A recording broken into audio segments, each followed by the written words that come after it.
আজকে আমরা আলোচনা করব জুলের সূত্র। দেখো জুলের সূত্র আমরা কি করে সহজে মনে রাখতে পারবো তার একটা ট্রিক্স তোমাদের দেখাচ্ছি। ফার্স্ট আমরা বুঝে নেই এই জুলের সূত্রটা কি। বিজ্ঞানী জুল কি বলেছে যে বিজ্ঞানী জুল বলেছে এইচ সমানুপাতিক আই স্কয়ার আর টি। এটা হলো বিজ্ঞানী জুল বলেছে।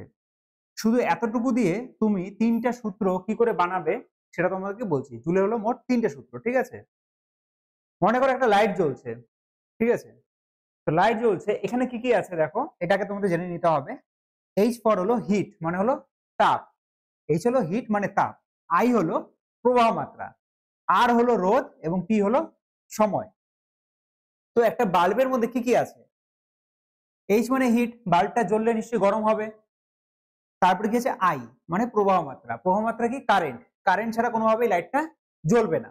তারপরে কি আছে রোধ, রোধ কি করে এই যে লাইটটাকে আছে জ্বলতে বাধা দিবে, মানে তার মধ্যে দিয়ে তড়িৎ প্রবাহটা যাবে সেটাকে কি বাধা দিবে, সেটাকে বলা হয় হলো রোধ।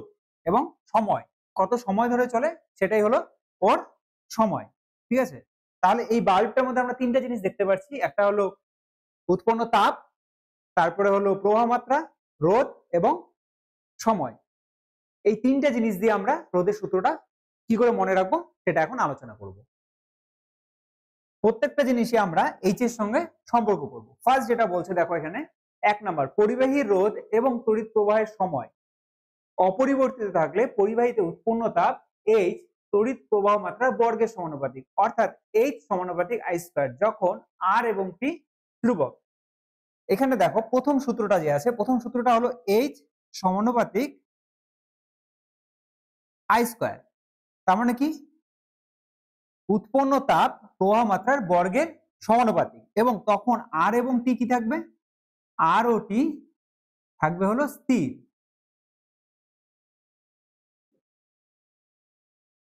স্থির মানে এটা কোনোভাবেই চলবে না, অর্থাৎ কনস্ট্যান্ট, যেটাকে আমরা ইংরেজিতে বলি কনস্ট্যান্ট বা বাংলায় বলি স্থির।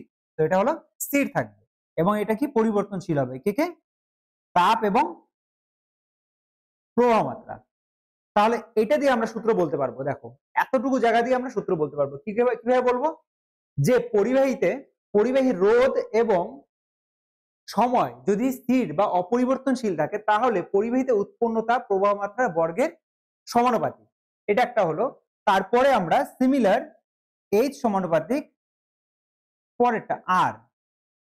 এখন যখন আমরা আর দিব তখন কি করব আমরা, এবার দেখো আরটা বাদ দিয়ে বাদ বাকি দুটা কি থাকবে, আই এবং কি থাকবে হলো স্থির। তাহলে এবার আমরা বলবো যে পরিবাহীর প্রবাহ মাত্রা এবং সময় অপরিবর্তিত থাকলে পরিবাহীর প্রবাহ মাত্রা এবং সময় কি থাকবে, অপরিবর্তনশীল থাকবে। তাহলে পরিবাহীর রোধ, পরিবাহীতে উৎপন্ন তাপের কি হবে, এই তাপটা উৎপন্ন হচ্ছে তার কি হবে সমানুপাতিক, মানে যত রোধ যত বাড়বে তাপ তত বাড়বে, তাপ যত বাড়বে রোধ তত বাড়বে। সেজন্য একসময় দেখবে বেশি হিট হয়ে গেলে লাইটটা কি হয়ে যায়, ফেটে যায়। সেজন্য তার অনেক যখন তাপ উৎপন্ন হয় তখন রোধটাও তত বেশি হয়।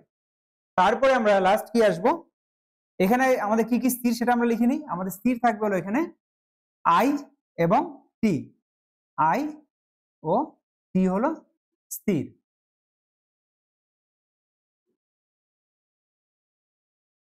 দেখো আমাদের কোচিং সেন্টারে ভর্তি চলছে, বর্তমানে অ্যাডমিশন চলছে। তোমরা যদি চাও তো নিচে দেওয়া যে নাম্বার আছে সেটাতে কিন্তু তোমরা যোগাযোগ করতে পারো, ঠিক আছে?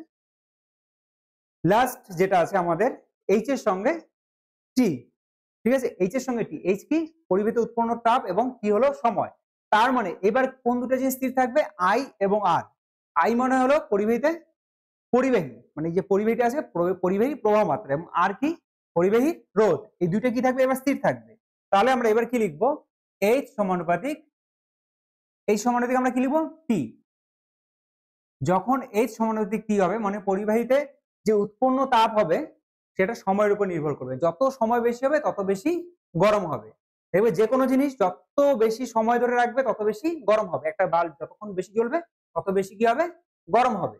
ওরকমই কি হচ্ছে এখানটা এইচ সমানুপাতিক টি, তখন কে কি স্থির থাকছে দেখো, তখন স্থির থাকছে হলো আই এবং আর, আই ও আর কি স্থির। তাহলে এখন সূত্রটা কেমন করে বানাতে পারো তোমরা, পরিবাহীতে পরিবাহীর প্রবাহ মাত্রা এবং রোধ যদি অপরিবর্তনশীল থাকে তাহলে পরিবাহীতে উৎপন্ন তাপ তার সময়ের কি হবে, সমানুপাতিক হবে। পরিবাহীতে উৎপন্ন তাপ তার সময়ের সমানুপাতিক হবে।